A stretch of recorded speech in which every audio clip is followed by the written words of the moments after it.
हर महादेव, हर हर महादेव। ओम नमः शिवाय, ओम नमः शिवाय, ओम नमः शिवाय, ओम नमः।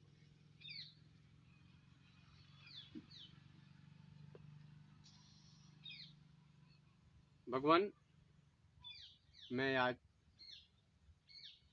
पंच तत्व के संबंध में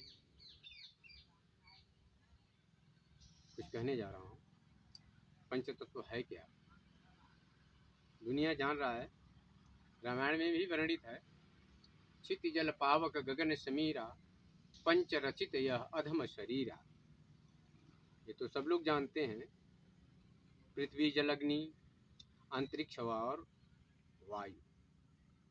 पृथ्वी जल अग्नि अंतरिक्ष आकाश यानी गगन, वायु हवा। इनमें सबसे मूलतः मुख्य तत्व कौन है? उस मूल तत्व का जो मेरे पास जानकारी है उसका उल्लेख करता हूँ। अच्छा लगे तो आप लोग सब्सक्राइब करिएगा, लाइक करिएगा। हम आते हैं, मूल तत्व पृथ्वी है, जिस पर समस्त जीव जड़ चेतन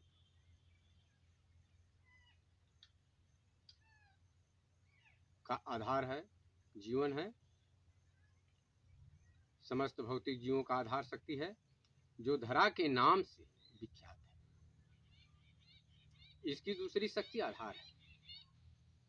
अब आप लोग कहेंगे धरा तो है ही, आधार क्या चीज है? आधार ही मूल पृथ्वी तत्व है,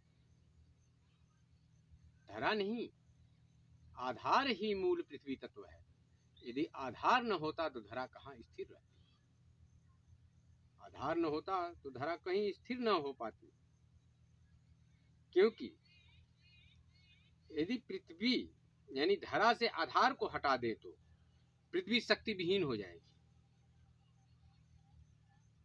शक्ति विहीन होकर अंतरिक्ष में किसी भी पिंड से जाकर टकरा जाएगी और ध्वस्त हो जाएगी। टकरा भी जाएगी और ध्वस्त भी हो जाएगी। इसका अस्तित्व समाप्त हो जाएगा। अर्थात आधार का कार्य धरा को एक निश्चित दूरी से एक निश्चित समय का चक्कर लगाना होता है। आधार के ऊपर धरा, आधार पर आधारित धरा एक निश्चित समय से एक निश्चित चक्कर लगाना है और लगाकर एक निश्चित समय पर पहुंच जाना है। यह वेदों में वर्णित है, मैं नहीं कह रहा हूं, ये मेरा वेद कह रहा है। यह दोनों भाग हमारे शिव मंदिरों में दिखाई देते हैं। ध्यान पूर्वक देखिए आप शिवलिंग को, यानी शिव प्रतीक को। लिंग माने होता है प्रतीक। वहां जाकर आप देखिए। आप गए हैं मंदिर में,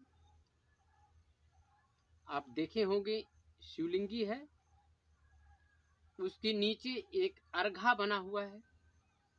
शिवलिंग एक धरा है, अर्घा एक आधार है। आधार ही धरा को लेकर चक्रवान्वित होती है, यानी चक्कर लगाती है। किसका? सौर का। आप वेदों में सुने होंगे, गणेश जी ने माँ बाप का पूर्ण रूपेण चक्कर काट लिया तो पूरा धरा का चक्कर काट लिया। उसी तरीके से आधार धरा को लेकर सूर्य का चक्कर काटती है, यानी पृथ्वी की उत्पत्ति सूर्य से हुई है। कहने की बात नहीं है, ये प्रमाण है। पृथ्वी की उत्पत्ति ये निश्चित है कि सूर्य से ही हुई है, न कि पृथ्वी अपने से प्रकट हुई है। क्योंकि यहाँ पर गणेश जी का तुलना देखिए, गणेश जी से मिलान करिए। शिव और शक्ति का परिक्रमा करने से पूरा ब्रह्मांड का परिक्रमा कर लेते हैं। वहीं कार्तिकेय जी अपने मयूर यान पर बैठकर कई वर्षों तक चक्कर काटते हैं, पर पूरे ब्रह्मांड का, पूर्ण ब्रह्मांड का चक्कर नहीं काट पाते हैं। और यहाँ जो है कि सिर्फ गणेश पल भर में घूमकर चले आते हैं। ये मैं नहीं कहता हूँ, ये मेरा शास्त्र कहता है। यहाँ तक हम शिव मंदिर में देखते हैं जिसे हम ज्योतिर्लिंग या शिवलिंग कहते हैं, तथा आधार योनि रूप, आधार योनि रूप है और धरा लिंग रूप में दिखाई देता है। लिंग माने दीपक की जो बाती होती है, ज्योति रूप में, योनि रूप में आधार दिखाई देता है और ज्योति रूप में जो है शिव दिखाई देता है, यानी धरा दिखाई देता है। यह जो है हमारे पृथ्वी का प्रारूप है। यही मेरा मूल तत्व है। मूल तत्व से समूल जड़ जीव, चेतन और जड़ दोनों की उत्पत्ति हुई है। यह ये जान लीजिए, जो हमारी पृथ्वी का उत्पत्ति कारक है वो सूर्य है। पृथ्वी को उत्पत्ति करने वाला सूर्य है, दूसरा कोई नहीं है। सूर्य से पृथ्वी का निर्माण हुआ है और न कि पृथ्वी से सूर्य का निर्माण हुआ है। ये सब लोग जानते हैं। सूर्य स्थिर है, स्थिर नहीं है, वो भी चक्रवान्वित है। सब अपने अपने जगह पर चक्कर लगाते हैं, न कि पृथ्वी ही चक्कर लगाती है। नवग्रह का तो सुने हैं कि चक्कर काटते हैं, पर सूर्य भी चक्कर काटता है। महाग्रह भी चक्कर काटता है। छोटे ग्रह तो चक्कर काटते हैं, पर महाग्रह भी चक्कर काटता है। एक सूर्य के नीचे समूल धरा प्रकाशमान है। उसी तरीके से हम पृथ्वी पर रहकर समूल जीव, समस्त जीवों में छोटे से लेकर बड़े तक जीवन यापन करते हैं।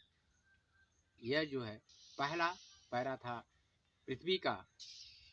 कल दूसरे पार्ट में मैं जल का जो है जल के विषय में छेड़ूंगा, बोलूंगा। मैं दूसरे पार्ट में अवश्य दूसरे तत्व जल का जो है विश्लेषण करूंगा। नमस्कार, मैं चलता हूँ। ओम नमः शिवाय, ओम नमः शिवाय, ओम नमः शिवाय, ओम नमः शिवाय, ओम।